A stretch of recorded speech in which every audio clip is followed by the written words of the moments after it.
ఈ శ్రమదినమున మనం ఏం చేయాలి?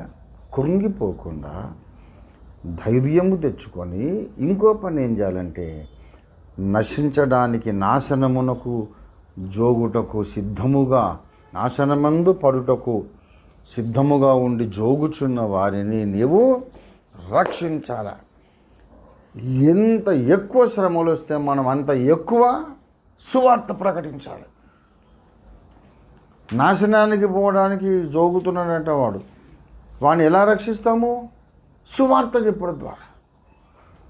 సువార్త చెప్పి వాడిని విశ్వాసంలోకి నడిపించి, రక్షణార్థ జ్ఞానంలోకి నడిపించి, బాప్తిసం ఇచ్చడం ద్వారా వాళ్ళని రక్షణలోకి నడిపిస్తాం.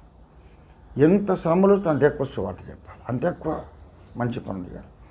అది మనకు జయము, వాళ్లకు ఓటమి, సాతానుకు ఓటమి. ఎందుకంటే వాడు చేసే పోరాటం అంతా దేని కొరకంటే సువార్త ప్రకటించొద్దు. వారి ఉద్దేశం అయితే విఫలమైపోతుంది.